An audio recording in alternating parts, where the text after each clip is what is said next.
Start for a second. I'll introduce myself. So my name's John, and I work for Quest Diagnostics, but I did not actually start out as a laboratory medicine. You know Quest Diagnostics is the giant company that does lab testing all over the country. I was actually a pediatrician and endocrinologist at UCLA for about 13 years, and got the offer to do some research and try to develop new tests in endocrinology, diabetes, and things like that.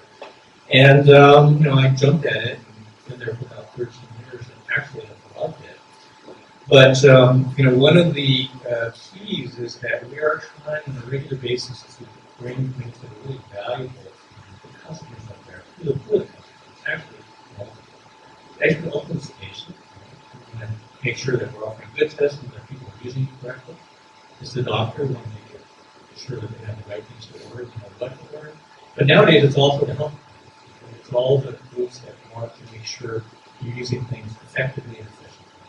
And so that's kind of my mission that I've been out there doing, and that's a little bit what I'm going to describe today, and then tell you how the tools that we have actually make this possible. Okay. So a couple things. What I'm going to do is we're working on the package worker, and I'm going to see if this is going to work.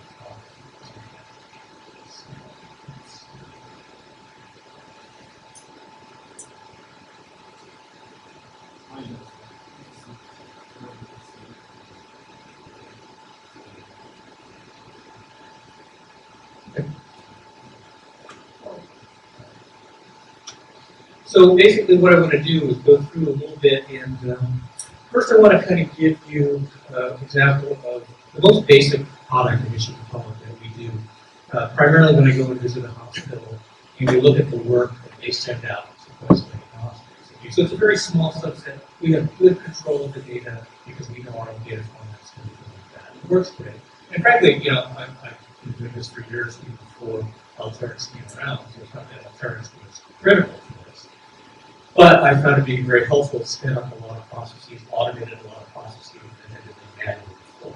But I think what's more important, and I'll show a little bit of this, is when we started using Alteryx, we realized that the scope of what we could do was far better. So before, we could do things that had more than 1,048,000 lines of data.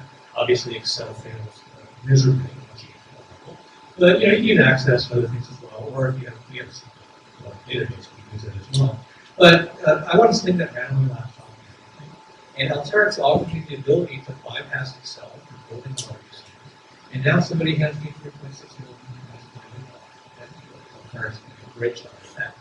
And here was the most exciting thing. So I already knew from people who've been talking about the use of the product that it could automate and speed things up. But the thing that I didn't realize until I started using it more, it actually brought in new capabilities.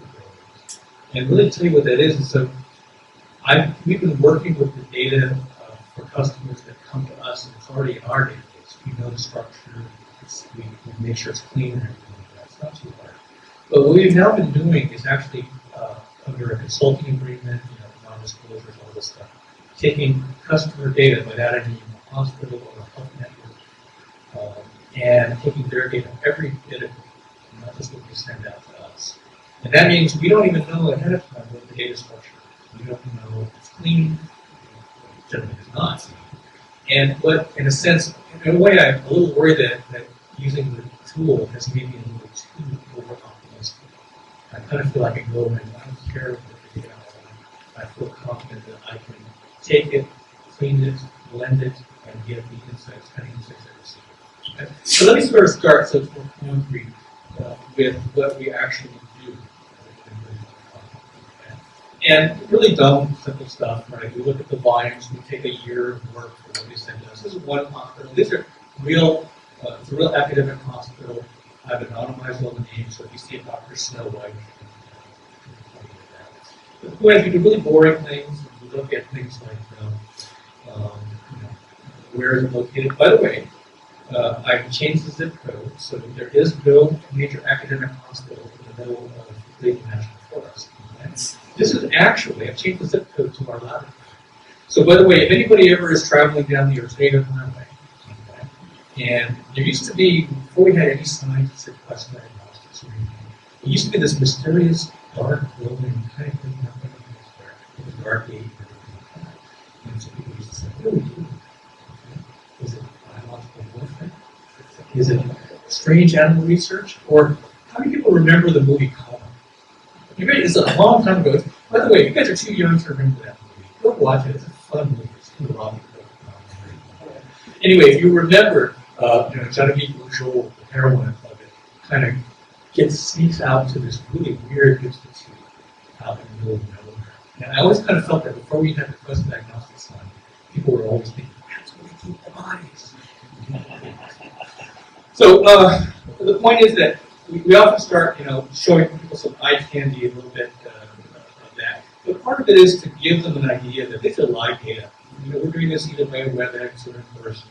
And in a sense, it's not just a PowerPoint. These are live data. And one of the things I love, by the way, is that since we have all the data right there in front of us, we can answer questions on the fly. And, there are sometimes hard things. So I can tell you this particular hospital, the dominant send-out test that they were sending was testosterone. Let's see a little more about testosterone. Okay, so we showed them, again, very boring things about kind of rank utilization. What are the things that you would get both mechanical around, celiac disease things related to are you had to have vaccinations, had effect when you get down testosterone, things like that. But the thing is, and I'm not going to do it interactively here, but what if you've done this kind of thing in front of people, is you can take one quick sweep motion, boom, suddenly the same data are color-coded for you. And now what I'm telling them is every color block represents a particular doctor. Okay?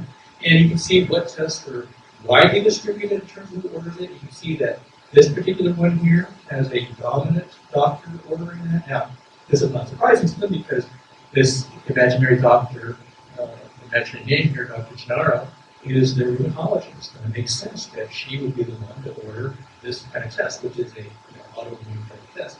But one thing I think is not always obvious, and say, how do I do that? So many people.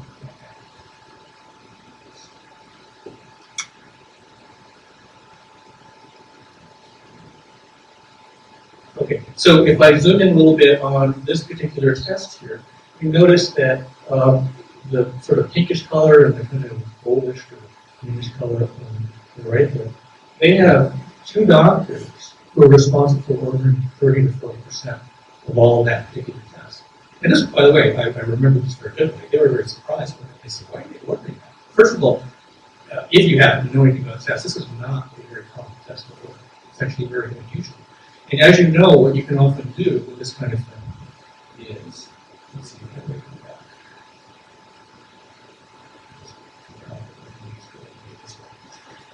As you know,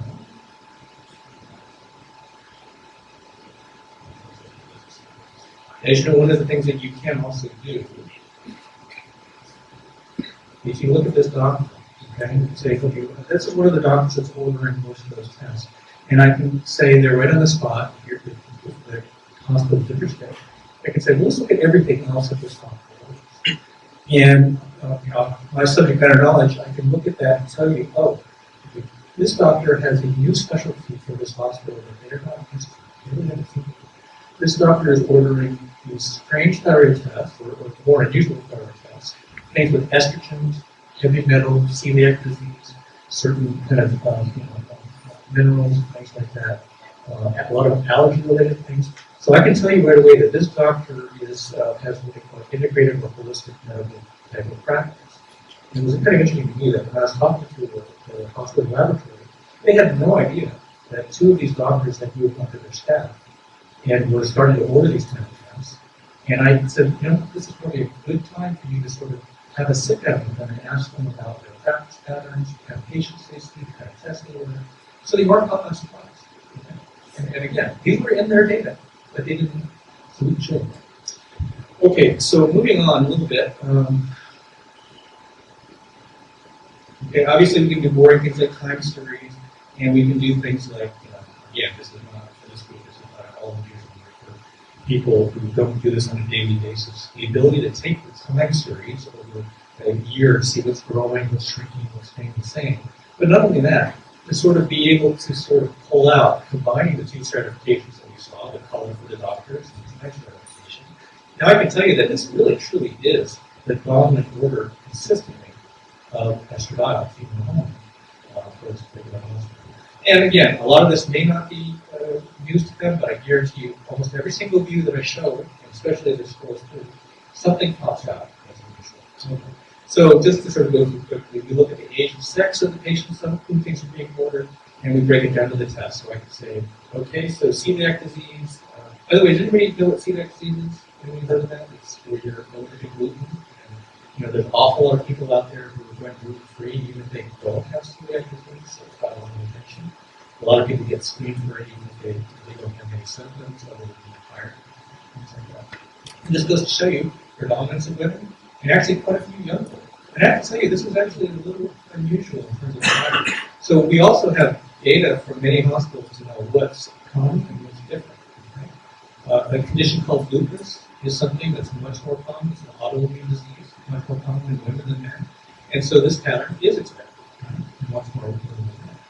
And you might not be surprised to see that testosterone is heavily ordered. And why the heck are they ordering lots and lots of testosterone for 50-year-olds? Okay? Well, I think we know. They just don't have the same get up and go. Maybe a shot will cure you, right? And so these are expected things, but we did find a lot of things that are unexpected as well. Now, some very important things for the doctors in the laboratory there are for us to actually look at the individual tests and see how often are they positive, how often are they negative, what are the rates. And you might say here, okay, it's interesting here. I have, if it's quantitative, you have either red for high, green for in range, or gold for low. If it's qualitative, positive, negative, it's either orange for abnormal and green for negative. And you say, well, how come I have both qualitative and quantitative? Well, it turns out some of these are panel. So this is where we can actually sit down with the customer and basically here. Okay, and now you see that panel, when I exploded it into the individual tests within the panel, now you see I've got a mixture of qualitative and quantitative things in there. And I can tell them the exact numbers that are positive or negative. We can look at it over time. We can look at it by doctor. We can look at it by patient age group and see how often are things positive. Are you getting the right yield for the test that you set? These are the same exact data where I've changed everything into percentages. So now you can kind of get a feeling for how often things are positive or negative. And it's a lot of fun to scroll through with the hospital laboratory and see things that are ordered that are never positive. Does that mean maybe that you can change the strategy of when they order? We can obviously do typical data things like scattergrams. This is looking at the level of testosterone in men, specifically right now, okay, versus the age. Now, this is kind of interesting because typically you should, an average man for a total testosterone, 1,200 nanograms per deciliter should be plenty for anybody, okay? And yet, if you really look at the numbers that we're seeing here, we're seeing numbers that are, 3,477. And maybe they have a tumor, but probably more likely they're getting supplemented. And in all honesty, to some extent, as public health can identify with this kind of data, you can say, wow, this community, they have a lot of doctors who are boosting their patients to levels that are 3 times the level of typical physiology. So you can really tell a lot about what's going on with the people there. And you can even see, okay, let's look at the women. So obviously women have much lower testosterone levels than men, we'll go up here. But I gotta tell you, okay, first of all, red indicates anything that's above what they call the reference range or reference interval. But I'm worried about this, okay, and I'm a little embarrassed to admit, but this 36-year-old woman has a testosterone level that's higher than mine. Okay. And I'm a little worried about her, and in this day and age, yes, she might have a tumor producing testosterone, but in this day and age, when we look around the country, we see an awful lot of places that are actually treating women with high doses of testosterone. But it does make everybody feel good. It's actually a euphoric drug when you get to very, very high levels. And not everybody shows side effects from it. Okay. So we can do other things like look at distributions. A very important thing we do is we look at the tests that are used for a particular disease state. So the 6 bars that I'm showing on the left there, those are different tests that are used to diagnose celiac, the gluten intolerance.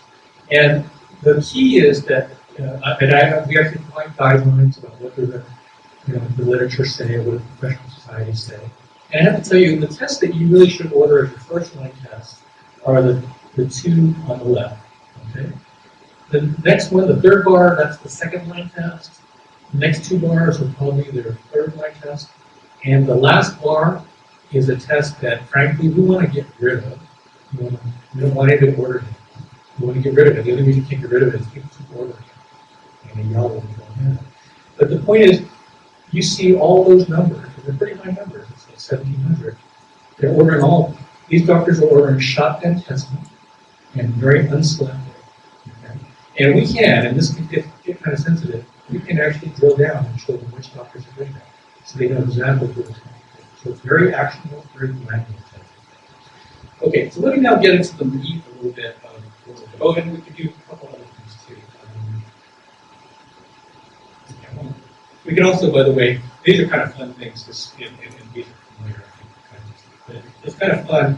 If I ask a question, every single one of these lines is an individual patient whose name, date of birth, and everything is included. And I have a doctor who orders these tests here. And what I can say is, by using this slider, I can say, show me all the tests that in this data set, for in this case a 12-month data set, show me all the tests that have been ordered more than once for a particular patient. So I've got these patients who have had, 12 to 21 to actually 34 of this particular test ordered on this exact same patient.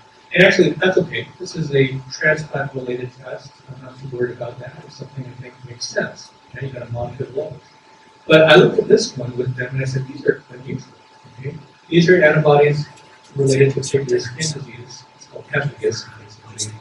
Serious. It's a disease where you basically, the skin separates, the top layer separates, you get those horrible blisters, you get infections all the time. It's terribly painful. And, this same doctor ordered multiple of this test in the same way. And what's interesting, though, is we dug further. Okay? I won't show you how we dug in, but we were able to look at when they ordered it. So this doctor was ordering these tests sometimes within a couple of days, well, certainly about once a week on these patients. You can see the levels. And what's striking is that all of these levels were negative. Now, there is a reason that you follow this test if somebody is positive. Because if they're very, very positive, and you're treating them, the levels drop if the therapy is effective.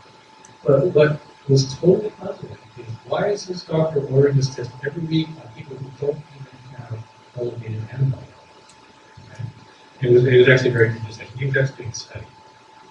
He was trying to, unfortunately, because these are patient insurance, you're not supposed to do a study on somebody's patient insurance. So it's actually kind of an interesting situation that we identified here for the hospital. And, they have this. Now, here's the thing. Why my image is not showing up here. Okay, so what this was supposed to show, I had showed you that we were working with one single hospital on that very, very first geographical slide that I showed you. What we've been doing lately is going for a whole network. So instead of seeing one pie chart, what you would have seen is 250 different dots. Okay? This means we're working with an entire health network simultaneously. You can imagine that that's a much bigger data set. And I have to tell you, if I had not had Alteryx, and what I had been doing before, literally people would give me these data in many cases individual Excel spreadsheets. Okay? And as I was looking at the individual months that I was going to try to put together for 1 year, and I started adding them up in my head, I said, oh, okay, this is going to be 1.7 million times. Okay, Excel is out. And as you know, Alteryx has a great way, which I'm going to show you in the workflow shortly, that you can bypass Excel and just assemble everything. So you're just going to have to imagine my workflow here. Now, one important thing that I have here, and I have the containers, so believe me, my workflow is not nearly as nice and neat as everyone else. The containers are great to deal with. So the first thing I have up here is a metadata check. And you guys have probably seen that before, the metadata tool. And especially when you're dealing with new data that you've never seen before, it really helps you see the field, see the structure, and most importantly, which you unfortunately can't really tell from here, it tells you which fields are populated and which ones are pretty much empty. Okay? And that tells you I'm not going to waste my time doing a lot of analysis on fields that are missing most of what they have.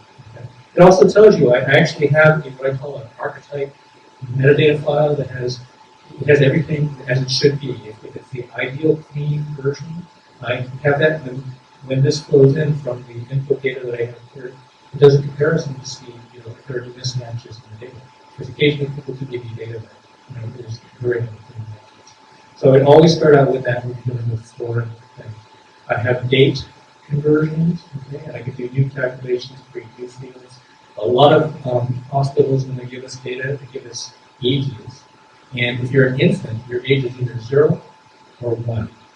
Okay? And so obviously I don't really want to have everybody either 0 or 1. I need to know if they're exactly 2 months old or 3.5 months old. And so I'll do a quick calculation and create a new exact age. I'll also do things where basically, I have data that are results. Okay, now results can be literal in terms of being both numbers and things like less than 5, because obviously you can't use this number. But I need both. So I have one flow that select through that allows all the results to go through. And I have another one that only allows numeric data. So now my results numeric data I can use to actually do calculation. And then I think here's the encryptor. I talked about the encryptor. It's very, very important. And then the ICD-9 basically translator in that case. And I really can't show you the analysis that we did, but when we took the ICD-9 codes, we can actually take the diagnoses that the patients have and look to see, do they really apply to the tests that are being ordered? And in this particular case, we were able to take 2 tests that we take a test that's very frequently misordered and look at the 2 doctors who ordered it and see what diagnosis codes the patients they ordered to have. And we're basically able to show that basically they weren't correct diagnosis codes. And that allowed the conversation to be had. And I think I really can't go to the closing. I apologize that we weren't able to see the actual workflows because that was actually the main point. Yeah. But from the big point of view, the point of doing this is that outdated tests, the wrong test, whatever, that's bad for everybody. It's not even good for us if we sell tests. If we sell a lot of tests that are useless, people resent them. Okay? We want them to use the right test for the right situation. Ordering either too many tests or not enough tests is bad medicine. Okay? And we do think that good medicine comes from watching trends, tracking positivity rates, confirming that a test is really performing as it should. Good both at the individual level and the community level. I personally think, from having personal experience with this again and again, that the collaborative analytics have a huge role in really helping this kind of stuff. And again, I wanted to emphasize that even as a neophyte user using, still a fairly small palette of tools, it can get a lot of value. Okay? And again, not just more automation and faster, but new capabilities that frankly I wasn't even going to try to tackle before we had one more problem too. And I think the biggest accomplishment that I'm very proud of recently is that in my very conservative company that has a corporate IT structure that basically doesn't like anything new, okay, and if they didn't develop it, it's not as good, okay? And they actually came and they looked at what we were doing, and they said, oh, okay, this isn't bad. Okay, you're actually using it. And you guys don't know what a huge triumph it is to have corporate data IT come let us use our own tools. And I think that's maybe the thing most about it. So I'm sorry we were able to actually look at the workflows. If anybody ever wants to kind of look at some of the workflows, I'd be happy to show them independently. And again, to the really pro Alteryx users, I got to say that just understand that I'm trying to show that even just knowing this much, you can get a lot of. So, I'll stop there. Any questions?